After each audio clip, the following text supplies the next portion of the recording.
Hello students, तो चलिए time आ गया है अपनी प्रिपरेशन को स्पीड अप करने का। जैसे कि आप सब जानते हैं कि आपके अलग-अलग स्टेट वाइज़ बहुत सारे फार्मासिस्ट एग्ज़ाम होने वाले हैं इस साल। तो आपको देंगे हम क्विक फार्मा एमसीक्यू डोज़, जो कि हम ऑलमोस्ट डेली बेस पे, रेगुलर बेस पे अपलोड करेंगे, जहाँ पर बहुत अच्छे से एमसीक्यू और उनके एक्सप्लेनेशन के साथ हम आपसे सबको शेयर करेंगे। तो चलिए स्टार्ट करते हैं। पूछ रहे हैं आपसे, देखिए इसमें से क्या डिस्क्राइब करता है action of body on the drug. तो ये अच्छे से आपको क्वेश्चन पढ़ना है पहले। Pharmacodynamics, pharmacokinetics, microbiology, physiology, all of the above. तो बच्चों करेक्ट आंसर है इसका ऑप्शन बी। फार्माकोकाइनेटिक डिस्क्राइब करता है क्या कि बॉडी किस तरह से रिएक्ट करती है जब भी कोई ड्रग लिया जाता है।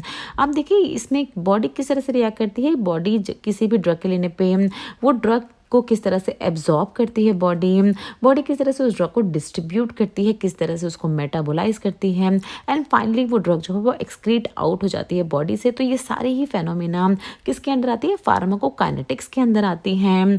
यहाँ पर देखिए सब कुछ आपको अच्छे से बताया गया है। जब भी कोई ड्रग हमारी बॉडी में ली जाती है तो पहले वो हमारी ब्लड स्ट्रीम में एब्जॉर्ब होती है, फिर अलग अलग टिश्यूज एंड ऑर्गन्स में जाके उनका डिस्ट्रीब्यूशन होता है, फिर वो देखिए मेटाबोलाइज यानी ब्रोक डाउन होती है, फ्रेगमेंट्स में टूटती है, एंड देन फाइनली जब जितनी भी एब्जॉर्ब होनी एब्जॉर्ब होके वो एलिमिनेट हो जाती है हमारी बॉडी से। तो ये सभी कवर होता है किसके, फार्माकोकाइनेटिक्स के अंदर। ना देखिए what describe the action of the drug on the body. अभी पहले हमने बात की थी बॉडी ऑन द ड्रग की, अब ड्रग किस तरह से इफेक्ट डालती है बॉडी पे। तो अब बच्चों इसका आंसर क्या होना चाहिए, ऑप्शन ए, फार्माकोडायनामिक्स। अब देखिए फार्माकोडायनामिक्स में हम बहुत सारे एस्पेक्ट पढ़ते हैं किसी भी ड्रग के। उस ड्रग का मैकेनिज्म ऑफ एक्शन कैसा होगा, उस ड्रग का बायोकेमिकल फिजियोलॉजिकल इफेक्ट कैसे होगा, किस तरह से वो प्रोटीन बाइंड करेगी, किस तरह से वो रिसेप्टर पे बाइंड होकर अपना एक्शन प्रोड्यूस करेगी। ये सारी ही चीज़ें जो है बच्चों हम पढ़ते हैं फार्माकोडायनामिक्स में। अब ये देखिए फार्माकोकाइनेटिक्स एंड फार्माकोडायनामिक्स, इसका चैप्टर फार्माकोलॉजी का हम अपने चैनल पे बहुत ही अच्छे से एक्सप्लेन किया है सब कुछ हमने। अगर आपको पढ़ना है अच्छे से तो यहाँ डिस्क्रिप्शन बॉक्स में हम लिंक दे देंगे उन वीडियोस का, वो जाके बच्चों आप अच्छे से पढ़ ले, सब कुछ आपको क्लियर हो जाएगा। तो फार्माकोडायनामिक डिस्क्राइब करती है action of drug on the body. Next पूछ रहे हैं, देखिए जब ड्रग की एंट्री होती है प्लाज्मा में तो उस टर्म को क्या कहा जाता है, एब्जॉर्प्शन कहा जाता है, डिस्ट्रीब्यूशन, एलिमिनेशन या मेटाबॉलिज्म। आंसर है बच्चों क्या, इसका ऑप्शन ए। देखिए ये जब ड्रग की एंट्री होती है प्लाज्मा में, ड्रग कैसे पहुंचती है प्लाज्मा तक पहले वो देखते हैं। जब भी ड्रग कोई मान लीजिए हम किसी भी रूट से ले रहे हैं, ओरल रूट से आप मान लीजिए हम ड्रग ले रहे हैं, तो ड्रग जो है वो ब्लड स्ट्रीम में पहुंचने के लिए उसको कहाँ से पास होना पड़ता है, बायोलॉजिकल बैरियर्स को क्रॉस करना पड़ता है, जैसे कि हमारा गैस्ट्रोइंटेस्टाइनल ट्रैक हो गया, या अगर स्किन के थ्रू ड्रग ले रहे हैं, किसी भी ड्रग को स्किन पे अप्लाई करें तो स्किन हो गया। देखिए जीआईटी में पहुंचने के बाद, इंटेस्टाइन में पहुंचने के बाद जिस भी मेथड से उसको डिफ्यूज होना है, एक्टिव डिफ्यूजन करना है, सेकेंडरी डिफ्यूजन, पैसिव डिफ्यूजन करना है, सिंपल डिफ्यूजन, जिस भी प्रोसेस से उसको प्लाज्मा तक पहुंचना है वो डिफ्यूज होती है और फाइनली एंट्री हो जाती है उसकी प्लाज्मा में। इस प्रोसेस को कहा जाता है क्या, एब्जॉर्प्शन। अब जब एक बार ड्रग जो है ये प्लाज्मा तक पहुंच गई है, अब उसके बाद क्या करती है, प्लाज्मा के थ्रू ये डिस्ट्रीब्यूट होती है अलग अलग टिश्यूज में एंड ऑर्गन्स में, जहाँ पर जो भी बॉडी के एंजाइम्स होते हैं वो इनको इस ड्रग को मेटाबोलाइज कर देते हैं, ब्रेक करने लगते हैं और फाइनली जो ड्रग है वो एलिमिनेट हो जाती है बॉडी से।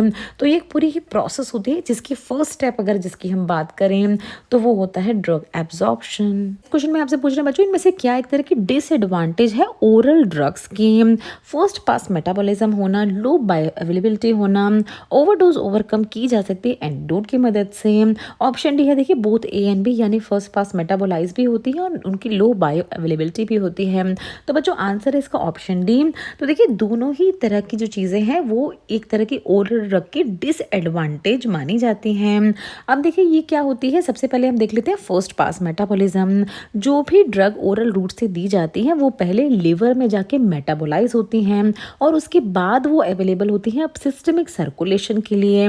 तो इसे कहा जाता है फर्स्ट पास मेटाबॉलिज्म। इसकी वजह से क्या होती है, जो एक्चुअल कंसंट्रेशन होती है ड्रग की वो काफ़ी रिड्यूस हो जाती है और काफ़ी रिड्यूस होके वो हमारे सिस्टमिक यानी ब्लड सर्कुलेशन तक पहुंचती है। तो इसी कंसंट्रेशन रिड्यूस होने को मतलब हम कहते हैं क्या, लो बायो अवेलेबिलिटी है ड्रग की। दोनों ही चीज़ें देखी जाती हैं किसके केस में, ओरल ड्रग्स के केस में। तो इसीलिए इसका आंसर था बच्चों option D, both A and B. Next question में पूछ रहे हैं आपसे, एडवांटेज क्या है इसमें से सबलिंगुअल एडमिनिस्ट्रेशन की? Rapid absorption, convenient, avoid harsh GI environment, avoid force pass metabolism. Option E है ऑल ऑफ द अबव। तो बच्चों इसका आंसर है ऑप्शन ई, सब लिंगुअल रूट के। देखिए ये सारी ही जितनी भी चीज़ें हमने देखी ये सारी ही एडवांटेज हैं।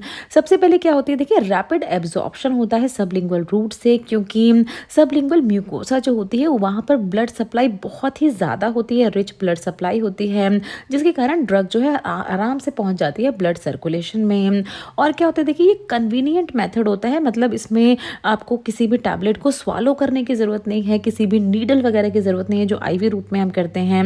यहाँ पर सिर्फ आपको अपने बकल कैविटी में या टंग के नीचे रख देनी है टैबलेट और वो आराम से डिजॉल्व हो जाएगी वहीं से। सबलिंगुअल एडमिनिस्ट्रेशन का फर्स्ट पास मेटाबॉलिज्म भी नहीं होता क्योंकि ड्रग डायरेक्टली ब्लड स्ट्रीम में जा रही है, तो जीआई ट्रैक से पास होने की पास होने का इसमें मतलब ही नहीं बनता। बायो अवेलेबिलिटी की बात करें तो वो भी इसकी परफेक्ट होती है, क्योंकि जितनी कंसंट्रेशन में ड्रग दी है उतनी ही कंसंट्रेशन में ड्रग ब्लड स्ट्रीम तक पहुंचेगी। तो इसीलिए इसका आंसर था option E, all of the above. Next पूछ रहे हैं आपसे, देखिए हाईएस्ट बायो अवेलेबिलिटी इसमें से किस रूट की होती है? ओरल, आईएम, आईवी, सबक्यूटेनियस या नन ऑफ द अबव? तो बच्चों करेक्ट आंसर है इसका ऑप्शन सी, आईवी रूट की सबसे हाईएस्ट बायो अवेलेबिलिटी होती है। अगर किसी भी अदर रूट से कंपेयर करें इसको, जो भी ड्रग इंट्रावेनसली एडमिनिस्टर की जाती है वो डायरेक्टली जाती है हमारे ब्लड स्ट्रीम में, किसी भी तरह के डाइजेस्टिव ट्रैक को डाइजेस्टिव एसिड से या डाइजेस्टिव जूस से वो अफेक्ट नहीं होती, क्योंकि जीआई ट्रैक को वो फॉलो ही नहीं कर रही है, किसी भी तरह का बैरियर उस पर काम नहीं करता है, डायरेक्टली ड्रग जाके एब्जॉर्ब हो जाती है ब्लड स्ट्रीम में। इसी की वजह से इसका रैपिड एब्जॉर्प्शन होता है, रैपिड रिजल्ट्स देखने को मिलते हैं अगर ड्रग को आईवी रूट से दिया जाता है। बाकी जितने भी रूट हमने डिस्कस किए, ओरल, इंट्रामस्कुलर और सबक्यूटेनियस रूट, इन सभी रूट्स की क्या होती है, ड्रग की लोअर बायो अवेलेबिलिटी हो जाती है, क्योंकि कुछ रूट में क्या होता है, इनकम्प्लीट एब्जॉर्प्शन होता है ड्रग का, कुछ रूट की वजह से जैसे ओरल रूट में फर्स्ट पास मेटाबोलाइज हो जाती हैं ड्रग, और कुछ रूट्स होते हैं जहाँ स्लोअर एब्जॉर्प्शन होता है ड्रग का। तो इसका आंसर था बच्चों ऑप्शन सी, आईवी रूट। ना देखिए नेक्स्ट क्वेश्चन पूछ रहे हैं, इनमें से क्या एक तरह की डिसएडवांटेज है इंट्रामस्कुलर एडमिनिस्ट्रेशन की?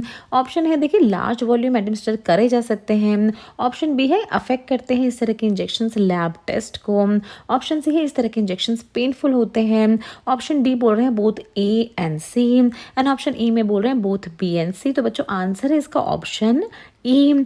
तो देखिए दोनों ही ये डिसएडवांटेज है इंट्रामस्कुलर इंजेक्शंस की, कि इस तरह के इंजेक्शंस जो लैब टेस्ट वगैरह होते हैं उसको अफेक्ट कर सकते हैं, एंड ये जो इंजेक्शन होते हैं ये बहुत ज़्यादा पेनफुल होते हैं, क्योंकि इंजेक्शन साइट इनकी थोड़ी सी कॉम्प्लिकेटेड होती है लोगों के लिए जिनको भी ये लगाए जाते हैं, तो पेन का एहसास हो सकता है उन लोगों को। सो बच्चों वीडियो अच्छी लगी हो तो वीडियो को लाइक ज़रूर करें, चैनल को सब्सक्राइब ज़रूर कर लें, इसी तरह से हमें अपना सपोर्ट दिखाते रहें।